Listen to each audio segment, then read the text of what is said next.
Okay, Bismillahirrahmanirrahim.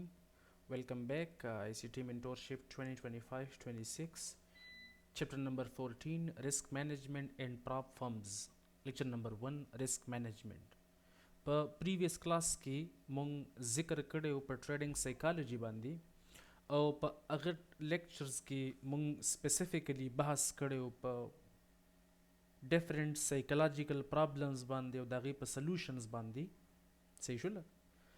په دې چپټر کې به زمونږ سپیسیفیک بحث په دې خبرو باندې چې مونږ به ریسک مینجمنت څنګه کوو، ریسک مینجمنت وایي څنګه ته، او دغه شانې د پراپ اکاونټس حوالې سره به بحث کوو، یعنی چې کوم فنډډ اکاونټس تاسو یادوئ یا فیوچرز اکاونټس وي د هغې حوالې سره به ګپ شپ لګو، د دې پاس کولو طریقې به زده کوو. صحیح شوله؟ نو راځه چې نن اولنې بحث وکړو چې ریسک مینجمنت څه ته وایي او د دې اهم ایلیمنټس څه دي، یعنی د ډیر وخت نه چې مونږ کوم نوم اخلو چې ریسک مینجمنت فالو کوه، منی مینجمنت کوه، د دې ټولو خبرو مطلب څه دی اصل مانو کې. دا خبره یاد وساته که نن ورځې پورې چرته دا خبره تا لایټ اغستلی، ځکه اکثر چې کله هم د ریسک مینجمنت حوالې سره بحث راشي نو هغه خبرې ته سکپ کې. ریممبر ستا په ټریډینګ کې چې د کوم څیز ضرورت دی هغه د ریسک مینجمنت اینڈ سایکالوجي. یو چپټر باندې موږ بحث وکړ، دا اوس نیکسٹ چپټر دی ریسک مینجمنت. که ریسک مینجمنت ستا برابر وي نو ته په دې انډسټري کې سروایول کولی شي. و څه ته وایي دا ریسک مینجمنت؟ ریسک مینجمنت سمپل مطلب دا دی چې د خپل اکاونټ سروایول کول، یعنی اکاونٹ نه واش کول، اکاونٹ نه واش کول، کنسسټنسی سره کار کول او خپل کیپټل ګرو کول، یعنی اکاونٹ ایز ا هول ګرو کول. که تا اکاونٹ سٹارټ اغستلی دی د 200 نه 500 نه 1000 نه 5000 نه، نو د هغې گروت کول په داسې مارکیټ کې چې کم انسرټن دی.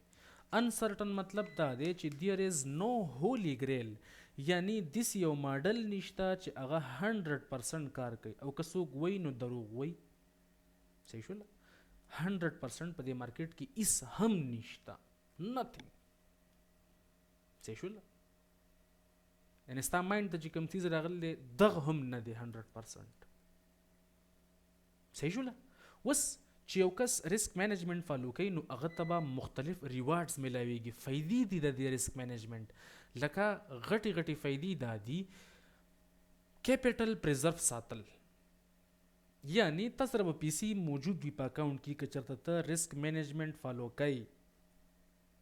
دغه شانته کې ستا سایکو به برابر وي که چېرته ریسک مینجمنت ته فالو کوي. دغه شانې ستا به کنسسټنټ وي، مستقل مزاجه به وي، د ډیر ټایم دپاره به ستا اکاونټ موجود وي او ته به ترې ویډرالز اخلي، پیسې به ترې ګټي، او دا به کېږي د ریسک مینجمنت په ذریعې سره. او دغه شانې ته به ډیسیژنز یعنی ښه فیصلې به اغستلی شي که چېرته ستا ریسک مینجمنت برابر وي. خبر باندې پوهېږي؟ اولنۍ خبره پریزرو کیپټل. یاد ساته چې پیسې نه نو ته ټریډینګ نشي کولی. اکثر بعضې ملګري داسې خبره کوي چې مونږ ته کورس وکړه داسې چل دی، او بالکل هغه زیرو حالات یي که نه جاني. نو زه پریشانه په دې شمه چې ټیک ته دې کس له به مونږ ایډمیشن ورکو، خو چې نن دی د کورس د اغستلو دپاره دونه محنت کوي او دونه لګیا دی، سوال جړه فریاد کوي، نو سهار به دی د ټریډینګ دپاره څه کوي؟ د انډسټري خو دونه اسانه نه ده. دا ډیر یو غلط میسج کنوی کیږي تا ته. سیز به زده کې جاني، خو چې ته څنګه زده کول غواړې که نه هغه شانې نشي زده کولی بیا.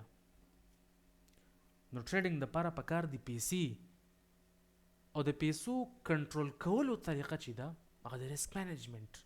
څه شی دی؟ ریسک مینجمنت. پیسو باندې ټریډینګ کیږي، بغیر د پیسو ټریډینګ نه کیږي. که تا سره اکاونټ کې پیسې نو ته بل ټریډ والی. اکثر به تا کتلي چې کله هم ته اکاونټ واش کړی دی نو د هغې نه بعد تا ته بهترین سیټ اپ میلاو شوی دی. دا خو لکه د نیوټن هغه څلورمه لا ده که نه جاني، چې کله هم ستا اکاونټ واش شي مارکیټ به نارمل شي. چې کله هم ستا سټاپ لاس هیټ شي مارکیټ په دغه ځینه ستا په ډایرکشن کې روان شي. دا د نیوټن هغه لا ده چې هغه لا هیره شوې وه، نه یې د لیکلې، خو خیر تا ته خو اندازه شته که نه؟ صحیح شوله. نو د پیسو نه بغیر ته ټریډ نشي کولی. اولنی ټاپ پرایورټي ستا ده پیسې بچ کول. پیسې بچ کول چې تا سره پیسې وي ته پې ټریډ وکړي. په یو ټریډ باندې ټول ریسک مه اخله، ځان نه ورولوخان مه جوړوه چې ته فلیپینګ کوي. فلیپینګ پیژنې که نه؟ اکثر به تا کسان لیدلي په یو ځای باندې د ټک ټکانې زامن ټول ټریډز واخلي. خو ته په ټک ټاک باندې چې کوم ویډیو ګوري هغه حقیقت نه وي، هغه سیز ریالټي نه جان. ریالټي از سمثینګ ایلز. پوه شوې؟ ښه دغه شانته کې د دې سره سره د ریسک مینجمنټ فایده دا ده چې ستا به ایموشنل سټریس کم شي. یعنی د ټریډینګ سایکالوجي حوالې سره چې کوم پرابلمز موږ ډسکس کړي نو هغه پرابلمز به تا ته نه راځي یا به ډېر کم راځي که ته چېرته ریسک مینجمنټ فالو کوي. دغه شانې کنسسټنسي به تا کې راشي، ځکه چې ته ورکوټی لاټ سایز استعمالی او ستا چې کوم خواهشات دي هغه هم لیمیټډ دي، نو پکار ده چې په تا کې کنسسټنسي راشي. صحیح شوله. چې کله ته ریسک مینجمنټ فالو کوي نو لوزینګ سټریک به تا خرابوي نه. لوزینګ سټریک مطلب دا دی چې د یو ټریډ پسې بل ټریډ بل پسې بل د ټولو سټاپ لاسز ولګي. او اکثر دا خبره کیږي انسان سره چې کله ته د بای ټریډ والی که نه جاني او ستا سټاپ لاس هیټ شي، د بای ټریډ واخلي او ستا سټاپ لاس هیټ شي نو بل ټریډ هم ته کوشش کوي چې د بای واخلي، او دا د انسانانو فطرت دی. نو ته که په دې فطرت باندې چلیږي نو بیا به ناکامه شي. صحیح شوله. دې ټایم کې به لږ د انسانانو دا بیهیویر ته ځان نه وباسي. طریقه یې دا ده چې نن د سټاپ لاس ولګېد، اکثر موږ دا خبره کوو که نه سټاپ لاس ته ولګي مارکیټ نه وځه، د دې سمپل ریزن دقه دی چې ته د لوزینګ سټریک نه بچ شي. چې یو سټاپ لاس ته ولګېد هغې نه بعد تا بل ټریډ وکړه نو انسانان داسې کار کوي چې هغوی پوزیشن سایز یا کنټریکټ سایز یا لاټ سایز هغو سیوا کوي، خو چونکې ته به ځان په دې ټایم کې هم د انسانانو د کیټګري نه وباسي، ته به دا کار هم نه کوي. که کوي نو انجام درته معلوم دی. صحیح شوله. د دې سره سره امپروو ډیسیژن میکینګ، یعنی چې کله ته ریسک مینجمنټ کوي که نه جاني ستا ایموشنز به کنټرول وي. مطلب فیر، گریډ، اوور کانفیډنس، ریونج ټریډینګ، فومو، یو څه بل څه دغه به ستا کنټرول وي. دا شولې فایدې د ریسک مینجمنټ. اوس د ریسک مینجمنټ وی څه ته، یعنی اکثر مونږ د یو څیز ډیفینیشن کوو چې لکه تا ته زه ووایم چې بلیک کلر څه ته وایي نو ته ماته په جواب کې ووایي چې کوم د وایټ اپوزیټ وي هغې ته مونږ بلیک وایو. اوس که یو کس وایټ نه پیژنو هغه به بلیک څنګه وپیژني بیا؟ نو هغې دپاره به ته د کمپوننټس وایي، ایلیمنټس ورته وایي، اجزا به ورته وایي، یو بل سایډ نه به ګرځي او ډیفینیشن به د کمپوننټس په بنیاد باندې ایکسپلین کوي. صحیح شوله. یعنی د ریسک مینجمنټ حوالې سره چې کوم ایلیمنټس دي هغې کې ټاپ آف د لاین راځي پوزیشن سایزینګ، لاټ سایز، کنټریکټ سایز، هغې نه بعد سټاپ لاس آرډرز، بیا ریسک ټو ریوارډ ریشو، او بیا راځي ډایورسیفیکیشن. دا څلور بنیادي اجزا دي د ریسک مینجمنټ. که په دې لیکچرز کې تا په دې خبرو باندې فوکس وکړه او دا دې په خپل ټریډینګ کې راوستل نو زه ګارنټي در کوم چې تا نه به یو پرافیټیبل ټریډر جوړیږي انشاءالله. صحیح شوله. او که نه په دې باندې سترګې پټې کړلې چې دا د ریسک مینجمنټ حوالې سره خبرې دي، یو شی دی بل شی دا اساني، دا مال راځي، دا زه اپلای کوم، ته نه اپلای کوي، ته نه اپلای کوي دا شی چې ته اپلای کولې نن به ستا دا حالات نه خو ته ځان غلی کوي په دې خبرو باندې. صحیح شوله. او د دې نه کېږي ته به ځان غلی کوي نه په دې خبرو باندې. اوکې اوس کوشش کوم چې په دې پوزیشن سایزینګ باندې، سټاپ لاس آرډرز باندې، ریسک ټو ریوارډ ریشو باندې او د دې سره سره د ډایورسیفیکیشن باندې لږ تفصیلي بحث وکړو. اولنی ایلیمنټ راځي پوزیشن سایزینګ، یعنی سټاپ لاس نه مخکې هم مطلب ته سټاپ لاس په کله لګای اول به ټریډ اخلي کنه نو د ټریډ دپاره به یو لاټ سایز ته سیټ کوي چې د دې لاټ سایز سره ټریډ اخلم بیا ورته سټاپ لاس ایږدي نو اول زه بحث کوم په لاټ سایز باندې یا په کنټریکټ سایز باندې چې دا به ته خپل د اکاونټ مطابق څونه لګی او څنګه به لګی په خبر باندې پوه شولې کنه ټیک شو پوزیشن سایزینګ د خبرې مطلب دا شو پوزیشن سایزینګ کې چې هغه پیسې یا هغه ډالري چې کم ته د زړه نه وباسي چې دا زه په دې ټریډ باندې په ریسک باندې اچوم هغې ته موږ وایو دغه سیسټم صحیح شوله څومره پیسې ته د بیللو دپاره د زړه نه ته وویستلې هغه راځي د پوزیشن سایزینګ په زمره کې اوس به دا ته دا خبره ډیسایډ کوي د اکاونټ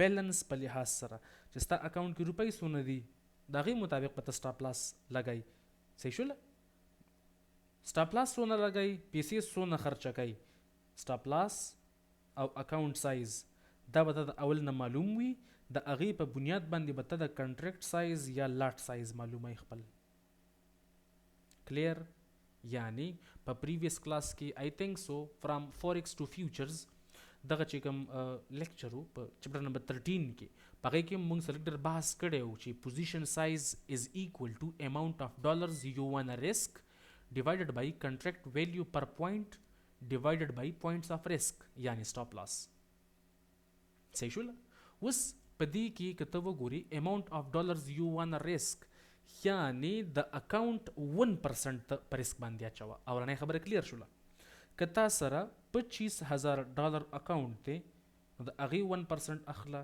که 10,000 ډالر اکاونټ دی د هغې 1% اخله 1% ښه رسک دی او د دې ریوارډ غواړه 2% یا 3% کلیر اوکې اولنۍ خبره کلیر شوله اماونټ آف ډالرز یو وان رسک یعنی ته سټاپ لاس دپاره څونه روپۍ بیللی شي نو د هغې جواب دا دی 1% سو 1% 0.5% هم کولی شي خو چې کوم ښه دی او درمیانه دی نو هغه دی 1% یعنی چې د 100 ډالرو اکاونټ وي نو ستا سټاپ لاس پکار دی $1 کلیر اوکې دغه شانته کې کنټریکټ ویلیو پر پوینټ نو د کم سیز چې ته ټریډ کوي لکه که نزدک ټریډ کوي ان کیو یا S&P 500 ټریډ کوي ES یا ته ټریډ کوي ډاو جونز YM نو د هر یو دپاره کنټریکټ ویلیو پر پوینټ جدا جدا وي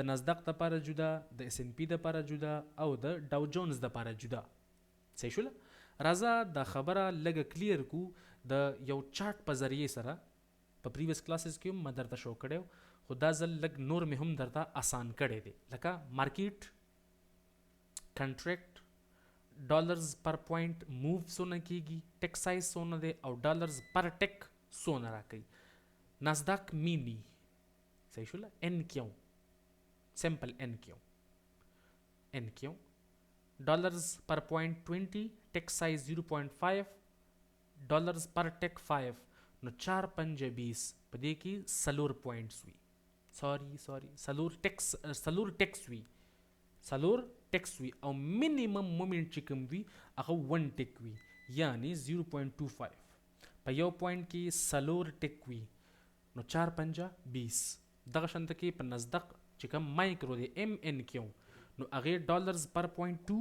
ټیک سایز 0.25 او ډالرز پر ټیک نو 0.5 دغه شانته کې S&P 500 مینی سمبل دی ES ډالرز پر پوینټ 50 ټیک سایز 0.25 ډالرز پر پوینټ 12.5 یعنی ایز ا هول 4 5 20 په یو پوینټ کې سلور ټیک وي ټیکس کنه ټیک یو د پر یو ټیکس جمع وي سنگولر او پلورل انیویز S&P 500 micro MES $5 per point 0.25 ټیک سایز ډالرز پر پوینټ 1.25 ډاو جونز مینی YM $5 per point 1 point یو ټیک سایز وي او دغه شانته کې $5 per ټیک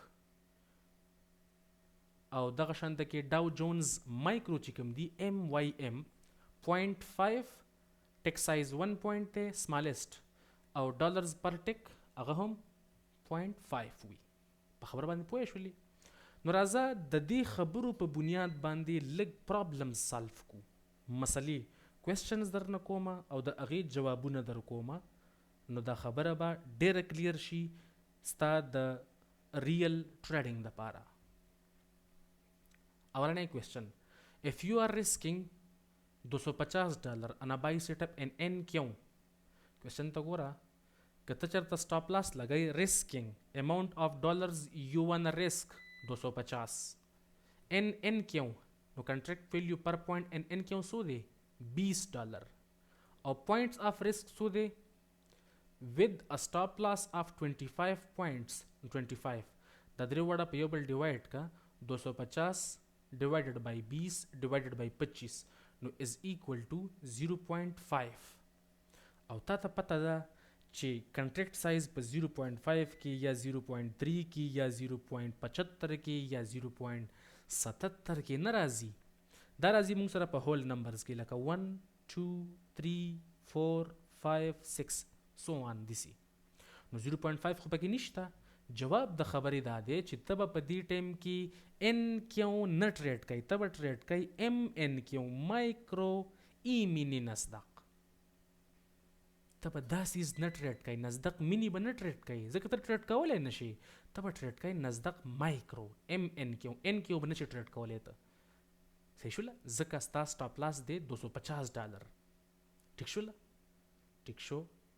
نو I will be trading 5 MNQ. 5 مطلب ولی ځکه چې په یو مینی کې مونږ سره 10 مایکرو وي، نو 0.5 ضرب 10 is equal to 5. I will be trading 5 MNQ instead of NQ. Clear؟ الکه کلیر شو کنه؟ یو بل مثال راکوم. که ته چېرته $250 ریسک اخلي په ES کې، سټاپ لاس دی دی 25 پوینټس، سو 25 پوینټ، نو ستا کنټریکټ سایز څونه پکار دی؟ څونه کنټریکټ سایز تاله اوپن کول پکار دی؟ که ستا مایند ته ډایرکټ 5 راغلی نو غلط به وي.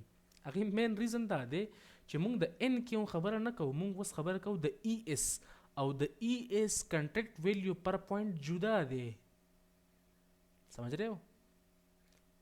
شی 50 دی جانی هلته خو 20 وبره ځکه ES دپاره 50 دی او د NQ دپاره 20 دی. نو په فارموله کې د ویلیوز پټ کزن دپاره 250 تقسیم 50 تقسیم 25 د دې راغی 0.2. 0.2 ضرب 10 is equal to 2. I will be trading MES micro E mini SNP یا ES direct micro ES. ES direct نشو ټریډ کولی، مونږ به دا ټریډ کوو this one. صحیح شوله؟ دغه شانی یو بل مثال در کومه. If you are risking $300 on a buy setup NYM Dow Jones with a stop loss of 60 points, what should be your contract size? No amount of dollars you wanna risk. मतलब stop loss सो दे 300. ठीक show. Contract value सो दा. Contract value सो दा. दादा 5. او points of risk so they 60. په یو بل ډیوایډ کا 300 تقسیم 5 تقسیم 6 نو 1 فول کنټریکټ راځي YM. دې کې د مایکرو ټریډ کولو ضرورت پاتې نشو. اوس که د سټاپ لاس چېرته ورکوټې وې د 300 نه ورکوټې وې نو بیا به دا 1 نه راته، دا به بله ویلیو راتلله. اوس زه تا نه یو تپوس کوم، if you are risking 1% on a buy setup in MNQM 2026 on your $25,000 account with 12 point stop loss, then your contract size should be. سبای دا ستاره لپاره یو کوېسچن دی. ځان له سوچ وکړه او بیا مالا د ډسکشن ګروپ کې جواب راکړه. خبر باندې ورسېدلی؟ اوکې، اوس دا خبره یو نیکسټ لیول ته بوتلو دپاره، چونکې زه پوه اندازه لګي چې ته لږ ډېر پوه شولې، خو زه غواړم چې ته د چارټ په ژبه کې پوه شي. لکه مثال په طور داسې ښه دی یو سیټ ته لږ وګوري MNQM 2026 مایکرو ایمینی نزدک 100 انڈیکس فیوچرز جون 2026 او بل سایټ ته CFDs دي څه شي دی جاني CFDs سوري نه اس پکې هم نشته ښه دلته لږ وګوره واپس یې کې دی علاقې ته ګوره د سټاپ لاس راځي د انټری راځي صحیح شول چونکې دا ګانټلیټ ته مارکیټ ټټل سوپ کړی دی کنه دغه نه بعد اولنې چې کوم فیر ویلیو ګیپ دی چې کوم انورس شوی دی دا علاقه دلته انورس شوی دا پسې مارکیټ راغلی ډاون سایډ ته دلته انټری جوړېدل 50% علاقه جات سره سټاپ لاس چرته راځي دی علاقونه بلو راځي نو ما د دې ویک د 50% نه هم بلو سټاپ لاس لګ ایښودلې دی غریبا دا ویلیوز راځي 25240 او چې کوم انټری پوینټ دی هغه دی 25552 یعنی که د انټری پوینټ ته د سټاپ لاس د پوینټ نه ماینس کې نو ته د اندازه ولګي چې ستا سټاپ لاس ټول سو راغی نو دا تقریبا د 52 نه چې 40 لرګي 12 راځي 12 نو ستا سټاپ لاس ته 12 پوینټس صحیح اوس دلته وګوره کوېسچن ته ها کوېسچن نمبر 1 اکاونټ سایز کې چرته ستا 10% نو ته ما دا وایي د 10% سوري 10K اکاونټ دی $10,000 اکاونټ دی 10K ډالرز نو د 10K یعنی د 10,000 1% څو راځي 100 if you are risking 1% یا 100 on a buy setup in MNQM 2026 with a stop loss of 12 points what should be your contract size څونه پکار دی نو په هغه فارموله کې ویلیوز پټ کا amount of dollars you want to risk 100 position sizing contract value per point څو دی 20 دی نه 20 نه دی اوس ځکه زه د MNQM خبره کوم MNQM contract value per point راځي 2 not 20 پوه شولې او points of risk دی 12 نو په یو بل ډیوایډ کا جواب راځي 4.1 یعنی تقریبا 4 MNQ clear ٹھیک شو next question number 2 account size was the $25,000 if you are risking 1% یا $250 on a buy setup in MNQ 2026 with a stop loss of 12 points what should be your contract size نو ویلیوز دوباره پټ کا amount of dollars you want to risk 250 تقسیمی 2 تقسیمی 12 راځي جواب 10 کنټریکټس ته اوپن کولې شي په کوم اکاونټ باندې د 25000 او په 10000 باندې سو ټریډ اوپن کولې شي د کنټریکټ سایز 4 دغه شانت کې کوېسچن نمبر 3 کدا اکاونټ سایز 50k وی چرته نو ستا سټاپ لاس یا سو راځي 1% $500 کچرته ته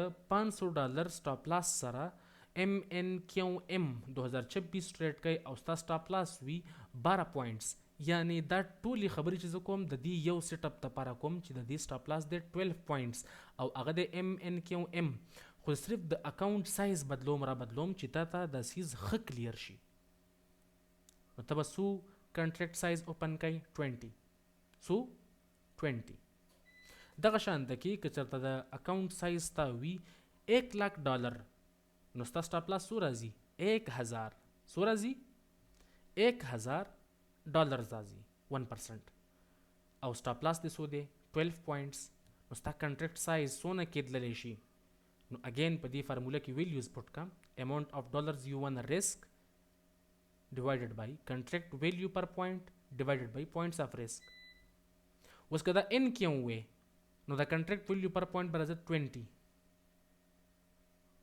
کدا ES وې دا 50 راته پوه شول جدا ټول لپاره کنټریکټ ویلیو پر پوینټ هغه ستا په مایند کې کلیر پکار دی چې د چا دپاره کنټریکټ ویلیو پر پوینټ څونه دی ټیک شو نو دا چې په دې فارموله کې دا ویلیوز پوټ کې نو د هغې نه راځي تقریبا 41 MNQ کنټریکټس یا 41 کنټریکټس د MNQ اوس کلیر شو که نه شو دا خبره ما لږ وچورلوله را وچورلوله د ډیفرنٹ اکاونټس دپاره سیم خبره په دې څلورو کیسونو مونږ اپلای کړله.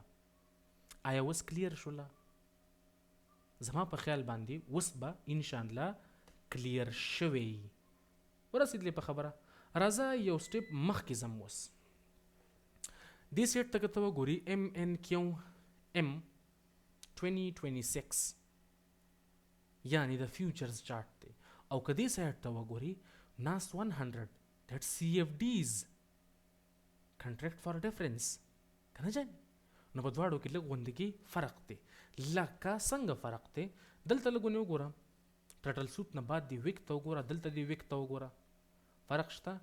دلته دی ګانټلټ ته وګوره، ویک ته وګوره، او دلته ګانټلټ ته وګوره. نو تاسو اکثر تاسو کوي ملګری چې دا په ټریډینګ ویو کې یو سیز دی او په MT5 کې بل سیز دی، نو بالکل ټیک خبره ده، پکاروم دی چې جدا جدای. This is real time data and that is brokers data. نو خو د بروکر مرزي د چې صدر سره کوي سي ونه کړل در سره. حقیقت کې چې کوم اصل ډیټا د هغه دا ده. په خبره باندې پوهیږي کنه؟ او کنه جاني تر ځان پوهه کول پکار دی په حقیقت باندې. خجی راځه چې اوس ته وپېژنې مارکیټ آرډرز. څه وپېژنې؟ مارکیټ آرډرز. چونکې اولنۍ خبره وه پوزیشن سایزینګ، دویم نمبر و سټاپ لاس آرډرز. نو سټاپ لاس آرډرز دپاره مونږ مخکې لږ بحث کړی و، خو ډېر تفصیل سره مونږ نه وتلي. راځه چې لږ ونی ایز ا هول آرډرز ایکسپلین کو اول نه، نو بیا به هغې نه بعد د سټاپ لاس آرډرز قصه وکړو. لکه په ټریډینګ کې چې کوم آرډرز مونږ لګو سپیسیفیکلی هغه په درې قسمه وي. اول مونږ سره وي انسټنټ آرډرز یا مارکیټ آرډرز چې کوم ته بای بټن وهې ټریډ چې ولګي. بل مونږ سره وي لیمټ آرډرز چې ته لیمټ کې دی، بای لیمټ سیل لیمټ کې دی، او بیا چې مارکیټ اغازي ته لاړ شي یو پریسایز لیول باندې تا ځل دپاره آرډر پلیس کړي. لکه مثال په طور مارکیټ په دې ځای کې دی او تا دلته ولګو بای لیمټ، نو دا راځي لیمټ آرډرز کې. او که انسټنټ آرډرز یا مارکیټ آرډرز لګای چې مارکیټ کله دلته راشي ته ټریډ ولګای، سټاپ لاس ښکته ولګي او TP بای سایډ لیکویډیټي ټارګټ کې. ټیک شو؟ نو دغه شانته کې دا مینلی په دوه قسمه. سټاپ لاس څه شی دی؟ وټ از ا سټاپ لاس؟ سټاپ لاس مونږ سره هغه یو ایریا ده چې کوم ایریا ته مارکیټ ورسی، یا یو هغه لیول دی چې کومې ته مارکیټ ورسی، نو ستا یو رننګ ټریډ بند کړلی شي اټومیټیکلی. صحیح شول؟ هغه ستا په پروفیټ کې هم کېدلی شي او په لاس کې هم کېدلی شي. دا TP چې کوم ده دا هم یو قسم سټاپ لاس دی جاني. صحیح شول؟ اوس دا TP او دا سټاپ لاس چې کوم دی دا په حقیقت کې داسې نه دی لکه څنګه چې تا ته ښکارېږي. په MT5 کې په MT4 کې دا کم SL او TP چې دی د دې بیکګراوند مکمل جدا جوړ شوی دی. نو موږ به د بیکګراوند خبره کوو او بیکګراوند اصل کې استعمالیږي په فیوچرز کې. صحیح شوله؟ نو دې د وجې نه زه کوشش کوم چې دواړه لږ لږ ایکسپلین کم. ټیک شو؟ ښه، یو دی انسټنټ آرډرز او بل دی لیمټ آرډرز. انسټنټ آرډرز که لږ ته وګوري یعنی کوم چې ته ډایرکټ بټن وهي او ټریډ ولګي، نو په هغې کې موږ سره راځي بای انټري او سیل انټري. دا دواړه CFDs دپاره چې CFDs کې چې کله ته بای انټري اخلي نو سټاپ لاس پستا لاندې راځي او TP بدی اباو راځي د مارکیټ پرایس نه. او د سیل دپاره چې کله سیل بټن ته ووهي نو سټاپ لاس چې کوم دی هغه به اباو راځي د مارکیټ پرایس نه او TP به بیلو راځي، ټیک پروفیټ به بیلو راځي. دغه شانته کې د فیوچرز دپاره د سیستم لږ بیل شان دی. د SL دپاره به مونږ یوز کوو د بای په کیس کې سیل سټاپ او هغه به راځي بیلو دی مارکیټ پرایس، او TP چې کوم ده یعنی سیل لیمټ هغه به راځي اباو دی مارکیټ پرایس د بای انټري دپاره. په سیل کیس کې د سیل انټري دپاره مونږ چې کوم SL لګو په فیوچرز کې هغې ته مونږ وایو بای سټاپ او هغه راځي اباو دی مارکیټ پرایس او TP below the market price is buy limit. کلیر شو؟ په دې به لږ پریکټس وکړي، لږ فوکس پکې وکړي، دا به کلیر شي درته انشاءالله. دغه شانته کې د لیمټ اورډرز د پاره چې کله موږ بای لیمټ لګو یا سیل لیمټ لګو په سی اف ډیز کې موږ د سیکو اس ال چې کوم وي هغه موږ د مارکیټ پرایس نه بیلو لګو بای لیمټ لپاره او ټي پی چې کوم وي هغه د مارکیټ پرایس نه ابو لګو او دغه شان د سیل لیمټ د پاره اس ال چې کوم وي هغه د مارکیټ پرایس نه ابو وي او ټي پی د مارکیټ پرایس نه بیلو وي او دغه شانی د فیوچرز د پاره سیل اس ال چې کوم دی هغه موږ لګو ایز ا سیل سټاپ د بای د پاره او هغه راځي د مارکیټ پرایس نه بیلو او ټي پی چې کوم وي یعنی سیل لیمټ هغه موږ لګو ابو دی مارکیټ پرایس او دغه شانی د سیل لیمټ په کیس کې اس ال چې کوم وي هغه ستا بای سټاپ وي او هغه راځي ابو دی مارکیټ پرایس او ټي پی یعنی بای لیمټ بیلو دی مارکیټ پرایس یعنی وزن په دې خبره باندې پوهه کا کته چرته لګی ټي پی وس چې کله اول ته ټریډ انټر کا سی چلو کا انټری واخله مثال په تور ته واغستله بای انټری چې بای انټری د واغستله نو د بای انټری د بندولو د لپاره دوه طریقې دي اولنۍ طریقه دا ده چې دته بند کی بل د بای انټری د غستله د سیل انټری واخله بل سیم لاټ سایز سره نو دا از ا هول هج شي سی چلو شي هج یعنی نیټ مومنت په دې کې بیا نه کېږي اوورال ستا فلوټینګ لاس یا ستا فلوټینګ پروفټ از ا هول زیرو شي که چېرته سپریټ فری اکاونټ یا سپریټ میرټ پکې سیوا نه ټیک شو د بای انټری بندولو لپاره د سیل انټری ته استعمالولی شي د پارشلز بک کولو لپاره مثال په تور ته 10 کنټریکټ سره بای انټری اغستله ام ان کیو ته پکې د 5 بندول غواړي نو ته 5 سیل کا چې 5 ته سیل کا نو 5 ته 5 سره کینسل شو او از ا هول 5 بای پوزیشن پاتې شو کلیر او جی یعنی زما د خبرې مطلب دا دی وس د فیوچرز قصه چې کوم ده کنه جانی فیوچرز دا بکو دی سیټ ته او د سی اف ډیز بکو دی سیټ ته کته چرته د بای انټری اخلي مثال په تور دلته بای انټری اخلي سټاپ لاس دلته راځي او ټي پی راځي ابو وس اولنۍ کیس پوه شو دویم کیس کې دلته ته اډر ولګو بای انټری بای د پاره سیل سټاپ مطلب چې مارکیټ دی علاقې ته راشي نو یو د بای انټری لګېدلې ده د 5 کنټریکټ یا د 10 کنټریکټ او ډاون سایډ ته سټالاټ سایز سیم پکار دی کنټریکټ سایز سیم پکار دی که سیم نو مسله به جوړه کې ځانته 5 کنټریکټ سایز سره ته بای کړی دی چې ډاون سایډ ته راغی دلته 5 کنټریکټ سایز سره ستا سیل سټاپ پکار دی سیل سټاپ صحیح شو نو بای چې کوم انټری ده هغه به کینسل سی د سیل سټاپ سره سیل سټاپ علاقه ته چې مارکیټ راورسی نو د سیل انټری اکټیو شي نو بای د سیل سره کینسل شو از ا هول ستا سټاپ لاس ولګید ټیک شو مطلب سټاپ لاس ولګید ستا دغه شند کې سټاپ لاس د پاره هم حقیقت کې سیل سټاپس لګیدلی وي دا خبره مونږ کړې وه چې لیکویډیټي په کم علاقو کې لیکویډیټي مونږ ته ملاویږي ان دی فارم اف بای سټاپس سیل سټاپس یاد یو شي بای سټاپس او سیل سټاپس خبرې مونږ کولې خو هغه شي ته نه نو پیژنده چې دا بای سټاپ او سیل سټاپ پکې اصل کې وسی شي ټیک شو دغه شانته کې چې کله مونږ د سیل انټری اخلو مثال په تور ته د علاقې نه سیل انټری اخلي دغه کې سیل انټری وسره ډایرکټ سټاپ لاس بر راغی او ډاون سایډ ته رااله ټي پی نو کته لیمټ یک دی دلته د لیمټ کې خود مارکیټ د دې علاقې نه بیلو کلوزینګ راکه ټټل سوپ مارکیټ ډاون سایډ ته راغی تا لیمټ ولګو چې واپس کې مارکیټ زی دی علاقې ته نو لیمټ ته پر سټاپ لاس بر سیټ ته راغی دی علاقې ته ګوره لیمټ سټاپ لاس بر ټي پی بیلو وس د لیمټ ته پاره په فیوچرز کې مسکای چې سیل انټری اخلي نو بر پکار دی ک دلته ته ولګای د سیل لیمټ ولګای سو کې سیل لیمټ نو لپاسه پکار دی سټاپ لاس ته پاره ایز بای سټاپ او ډاون سایډ ټي پی د پاره پکار دی بای لیمټ نو سیل د اغستل دی سیل به د بای سره کینسل شي قصه ختم که مارکیټ سټاپ لاس طرف تلار نو بیا هم سیل د بای سره کینسل قصه ختم دې زه پوری کلیر شو دا هغه خبرې وی چې دا تالز د کول ډیر مخ کې پکارو خو موږ ډېر په قلاره وکړه ځکه چې ضرورت اوس دې ټایم کې راځي که نه ریسک مینجمنټ کوو ځکه جاني مخکې مونږ کړي دي خو پریکټیکلی کړي دي د خبرو باندې مونږ داسې څه ورته وایي مطلب هغه سیکوینس سره خبرې پکې ته نه دي کړي. دا شول ستا دوه قسم آرډرز، یو وو انسټنټ آرډرز یا مارکیټ آرډرز او بل وو لیمټ آرډرز. دریم نمبر دی سټاپ لاس آرډرز. سټاپ لاس آرډرز مونږ سره هم سیم لایک دیټ، یو پکې سی اف ډیز وي او بل وي فیوچرز. نو په سی اف ډیز کې خو ته پته ده چې مونږ ډایرکټ لګو سټاپ لاس او ټیک پروفیټ. دلته وګوره لاندې سټاپ لاس راشي بر راشي ټي پی. سټاپ لاس لاسې ونیسي او ښکته ډریګ یې کړي، سوري داسې راولي ښکته ډریګ مطلب ډاون سایډ ته ګوته ونیسي داسې ښکته یې راولي او دلته یې بره بوځي. نو په دې سیسټم کې خو داسې چل نشتی که نه. د بای اډرز دپاره به مونږ لګو سیل سټاپس، سوري د سیل سټاپس په مونږ لګو د بای اډرز دپاره بالکل ټیک دی.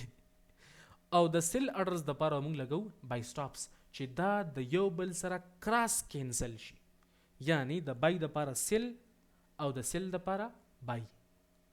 پوه شولې جاني؟ لیکچر لږ لینتي شو خو بیا هم د خبرې لږې لازمي وي او زه غواړم چې دا ته لږ پریکټس هم وکړي او ښه مطمئن کار پې وکړي. صحیح شوله که نه جاني؟ دا ډېرې اهمې خبرې وي. مونږ دوه خبرې کلیر کړې دي په دې کې په ریسک مینجمنټ پورشن کې. اولنۍ وه پوزیشن سایزینګ یعنی لاټ سایز لګول، او دویم نمبر خبره وه سټاپ لاسز لګول.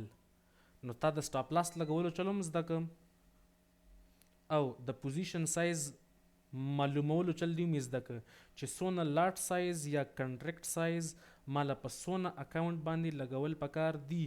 آیډیل ریسک می درته چل وخو چې آیډیل ریسک مینجمنټ مونږ سره پکار ده چې ته ریسک اخلي 0.5 یا 1%. دا چې کوم پریویسلی ما اگزامپلز درته وښودل هغه تقریبا د دې حوالې سره وو، لکه $250 شو، $500 شو، $100 شو. نو هغه د غټ اکاونټس دپاره وو، لکه $100 چې کوم سټاپ لاس راځي د 10K دپاره، 250 د 25 دپاره، 500 د 50K اکاونټ دپاره، $1000 اکاونټ دپاره، سوري $1000 سټاپ لاس راځي 1% از د 100K اکاونټ دپاره.